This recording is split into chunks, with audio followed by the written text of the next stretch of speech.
Devenir minimaliste, ça a complètement transformé mon style. Je suis passée d'être une ancienne influenceuse mode qui collectionnait les vêtements alternatifs, qui n'allaient avec rien, qui recevait des paquets toutes les semaines, à aujourd'hui avoir que 30 articles en comptant les manteaux, les chaussures, les accessoires, tout. Sauf mes 2 pyjamas et mon unique tenue de sport qui ne comptent pas dans ces 30 articles. Avant, j'avais une collection de chaussures à plateforme, de corsets, de jupes, de choses qui n'allaient pas aussi avec mon mode de vie, des tenues qui étaient réellement des tenues de soirée. Donc même si j'essayais d'en porter un maximum au quotidien, il y avait des choses qui restaient dans mon placard et que je ne portais jamais. Et aujourd'hui, malgré ma garde-robe très réduite, j'ai réussi à conserver mon identité et au contraire même à affiner mon style tout en pouvant investir beaucoup plus dans mes articles. Donc je vais vous montrer ma garde-robe 2024. C'est une vidéo que je fais chaque année, sauf que les autres je les mets en privé parce que je veux juste qu'il y ait la dernière qui soit disponible.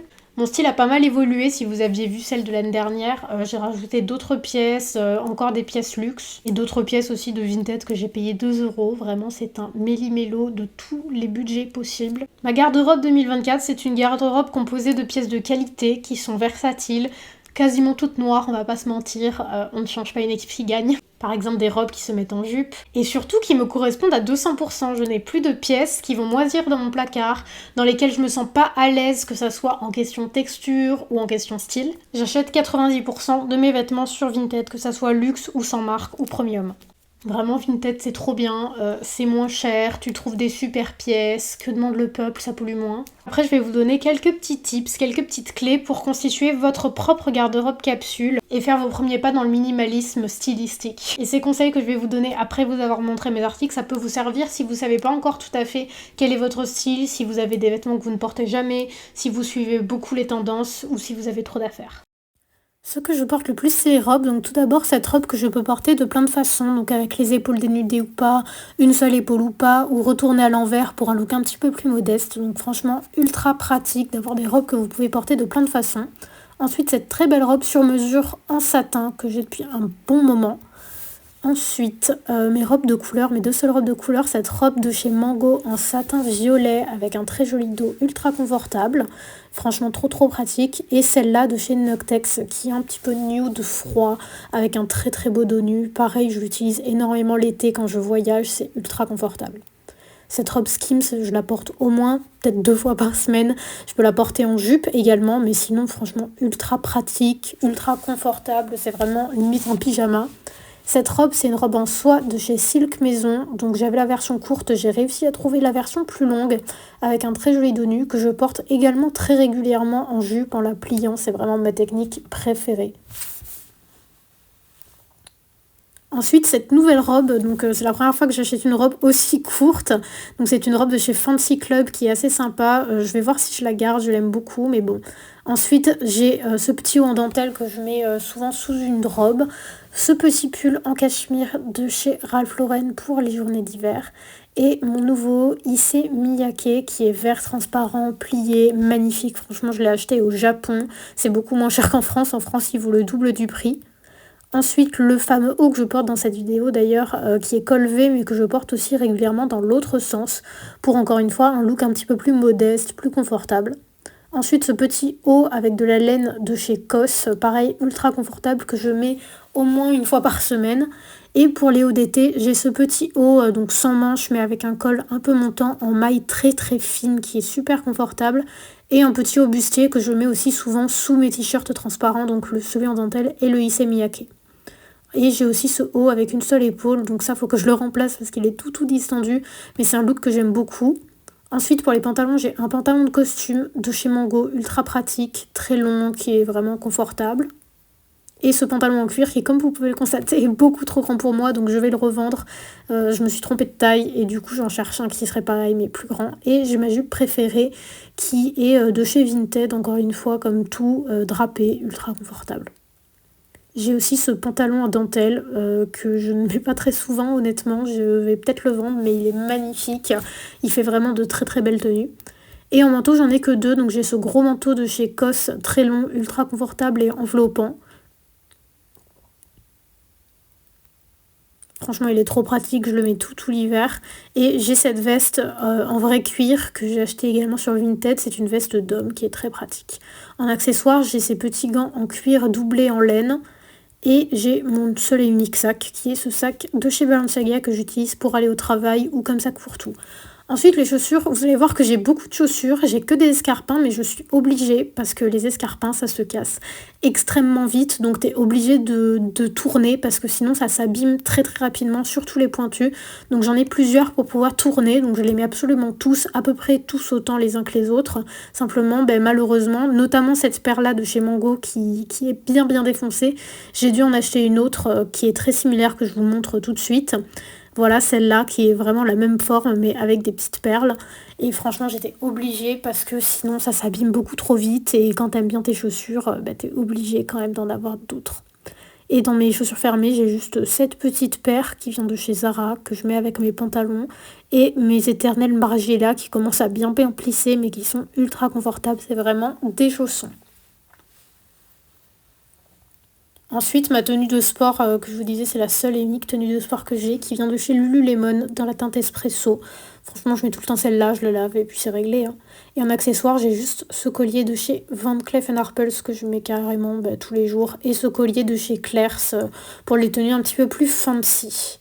Et j'ai aussi en accessoire, j'ai failli oublier cette petite ceinture et ma grande écharpe de chez Acne Studio pour les jours où il fait très froid. Première étape, ça va être de désencombrer. Donc tu vas premièrement virer ce que tu n'as pas porté depuis un an, tout ce qui est inconfortable dans lesquels tu te sens pas bien, mal à l'aise, ou alors les choses qui te grattent. Toutes les choses où tu ne te sens pas belle dedans, tu ne te sens pas à ton maximum, c'est pas ta best tenue. Les choses aussi dans lesquelles tu ne te sens pas toi-même, tu les as achetées pour espérer avoir un certain style, mais au final ça ne te correspond pas. Tout ce qui est abîmé, troué, bien évidemment, mais aussi tout ce qui est trop long, trop petit, trop serré. Arrête d'acheter des vêtements pour essayer de te motiver à faire un régime.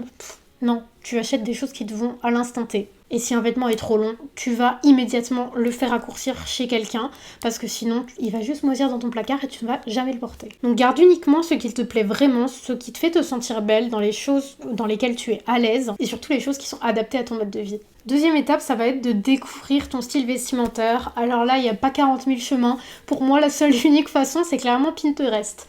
Tu vas aller sur Pinterest, tu vas enregistrer toutes les photos de choses que t'aimes bien. En fait, les choses où t'aimes grave l'air que ça donne, t'aimes le style, t'aimes l'ambiance, tu vas tout enregistrer et tu vas essayer de répertorier les coupes, les couleurs, les textures, l'ambiance générale qui se dégage. Tu vas noter des mots-clés et chercher uniquement des vêtements qui correspondent à ça. Tu ne vas rien acheter d'autre parce que ça ne correspond pas à ton style, ce n'est pas dans le cœur de ce que tu aimes.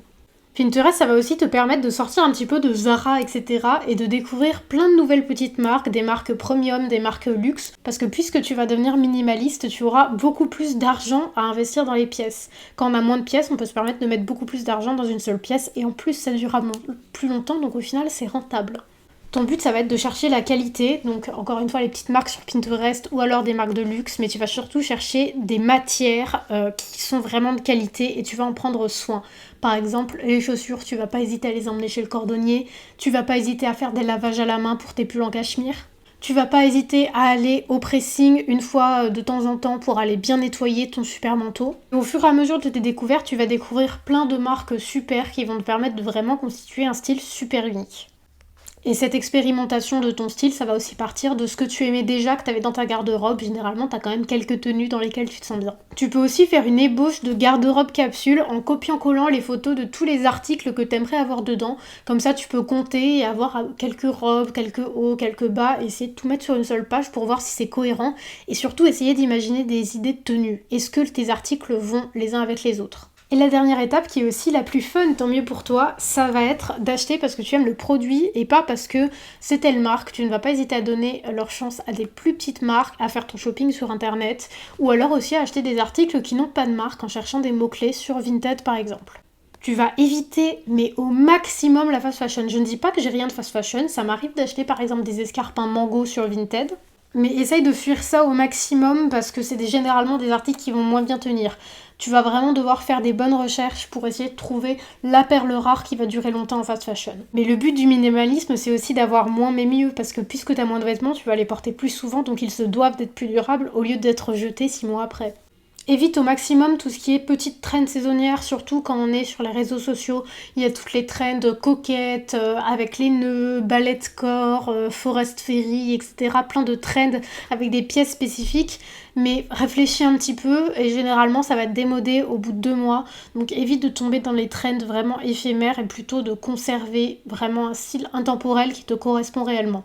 Ça peut être quelque chose que t'aimes qui est en tendance, mais ne l'achète pas immédiatement. Laisse-toi un temps de réflexion d'au moins 1 mois avant d'acheter une pièce. Tu vas acheter uniquement des tissus de qualité. Donc je vous conseille d'acheter en seconde main des matières animales, surtout pas neuves parce que ça exploite les animaux, ça les tue, on ne veut pas de ça ici. Et sur Vinted, tu peux chercher des pièces super vintage ou alors en friperie qui sont en soie, en cuir, en laine, en cachemire, dans des très très bonnes mailles. Je te garantis qu'on trouve plein de choses, par exemple des super belles robes en soie qui n'ont pas de marque, qui sont juste des choses vintage des années 80 qui sont toujours en super état et qui vont être magnifiques dans ta garde-robe. Les mots-clés que tu dois garder en tête, ça va être vraiment le confort, la praticité. Alors ça vient de la fille qui met des escarpins tout le temps, mais les escarpins sont adaptés à mon mode de vie.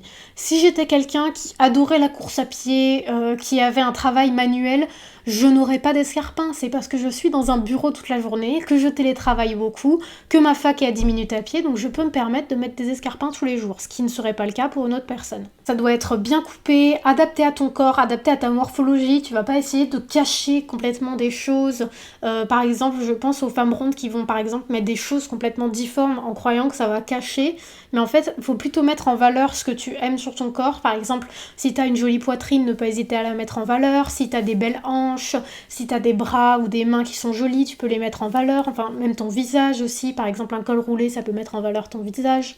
Si t'as des jolies omoplates, ne pas hésiter à mettre des décolletés. Enfin, chercher des coupes qui te mettent en valeur, qui te rendent belle, qui vont avec ton visage, avec ta morphologie, avec ta taille. Tout doit être versatile, alors ça c'est mon opinion. Écoute, tu peux avoir des tenues 100% soirée si tu veux. Perso, mes tenues de soirée et mes tenues de dehors sont sensiblement pareilles. Je mets mes vêtements de soirée en journée. Juste, je vais les mettre différemment. Et fais en sorte que toutes tes pièces soient portables à différentes occasions. Et surtout, selon les accessoires et les chaussures que tu vas mettre, ça va changer la tenue. Donc, essaye d'avoir par exemple une robe que tu peux autant mettre en journée qu'en soirée. Essaye d'éviter les articles aussi qui ne vont avec rien. Par exemple, des motifs ou des couleurs ou des coupes qui... t'as rien qui va avec. T'as absolument rien. Évite les vêtements que tu peux mettre avec une seule tenue. Et privilégie aussi des articles que tu peux mettre de différentes façons. Par exemple, un foulard que tu peux mettre en haut, un t-shirt que tu peux mettre à l'envers. L'exemple parfait, c'est ce haut. Vous voyez, ça fait un petit peu col bateau comme ça. Mais en fait, normalement, c'est un col levé. Et du coup, ça fait un haut avec un décolleté col levé dans le dos qui fait aussi très joli. Donc, je peux le mettre de deux façons. Je peux le mettre avec un pantalon. Je peux le mettre avec une robe que je plie en jupe. Ça, c'est une autre technique. Vraiment, c'est ma technique préférée.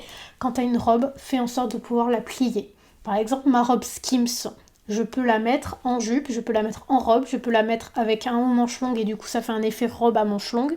Mais fais toujours en sorte que ce que t'as, tu peux le mettre de différentes façons. Et le mot préféré du minimaliste, ça va être de réparer. Si tes chaussures commencent à s'user, tu vas aller chez le cordonnier au lieu de les laisser passer le point de non-retour. Si t'as un vêtement avec un trou, tu vas apprendre à coudre et à le recoudre toi-même au lieu de le jeter. Si t'as un pantalon qui est trop long, tu vas faire un ourlet. Si tu t'es lassé de la longueur d'une robe, tu vas la raccourcir. Et faire en sorte que tes articles durent le plus longtemps possible. Ma règle d'or, c'est que chaque article que j'achète doit rester au moins 2 ans dans ma garde-robe, que je me voie le porter 2 ans. Ça m'arrive de faire des gaffes. Par exemple, la dernière fois, j'avais acheté un manteau en fausse fourrure brune et au final, je détestais l'effet que ça faisait sur moi, donc je l'ai revendu au bout de 3 mois. Ce sont des choses qui arrivent, mais la majorité de mes articles, je les garde plusieurs années jusqu'à ce qu'ils soient très usés. T'as le droit de te lasser aussi, par exemple, il y aura des vêtements, j'en aurai marre dans 2-3 ans, mais ils auront duré plus longtemps qu'un truc de tendance éphémère que tu gardes que 3-4 mois. J'espère que ça a pu t'aider et t'inspirer pour créer ta garde-robe capsule. C'est vrai que je ne parle plus du tout de minimalisme sur cette chaîne, mais c'est vraiment quelque chose d'essentiel, je pense, pour ta responsabilité financière, pour aussi te décrocher de besoin de validation des autres par le fait de suivre des tendances. Et ça te permet aussi de te découvrir et d'avoir réellement confiance en toi en créant un style vestimentaire qui te correspond, parce que oui, les apparences comptent. Ton style vestimentaire, ça joue sur ta confiance en toi et sur la perception que les autres ont de toi, donc c'est quelque chose qu'il faut soigner. Bref, à jeudi prochain.